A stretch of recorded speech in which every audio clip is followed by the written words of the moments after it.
সকালবেলা থেকে এত মাথা গরম হয়ে গিয়েছিল, সামনে দোল, এদিকে আমার কোনো রকম জুয়েলারি কালেকশনই সেরকম বেশি নেই। আসলে মেয়ে তো যেটাই দেখি সেটাই নিতে ইচ্ছা করে, যতই থাকে ততই কম। তাই বরমশাইয়ের মাথা পুরো খেয়ে নিচ্ছিলাম। ও তো লাস্টে বললো, যাও তুমি যেটা পারো সেটা করো। আমি তো যেই না শুনেছি সঙ্গে সঙ্গে সব কাজ ছেড়ে দোকানে চলে গিয়েছিলাম। গিয়ে চারিদিকে কালেকশন দেখে তো পুরো পাগল হয়ে গেছি আমি। সব থেকে আমার এডির কালেকশনগুলো ভীষণ ভালো লেগেছিলো, আর এইদিকে এই হার আর কানের সেটগুলো তো ভীষণ ভালো লেগেছিলো। কিন্তু সব নিলে কি হবে, অত তো টাকা নেই।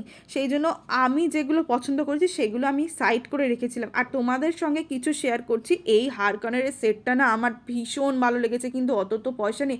সত্যি কথা বলতে আমি দাম মেনশন করতে পারছি না, কিছু কিছু দাম লেখা আছে সেগুলো তোমরা দেখে নাও। হ্যাঁ, তোমাদের যদি ভালো লাগে আমাকে ইনবক্স করো, আমি তোমাদেরকে সমস্ত কিছু ডিটেলস নিয়ে সেখানে বলে দিতে পারবো। কিন্তু আগে তোমরা কালেকশন দেখো। সব কালেকশন দেখাতে পারছি না, কারণ ওই যে বললাম আমি কিনতে গিয়েছি, আগে নিজেরটা বুঝবো তারপর পরেরটা। কিন্তু এদিকে কালেকশনগুলো দেখো, এই যে এই দুটো আমি ফাইনালি কিনেছি, কেমন হয়েছে বলো।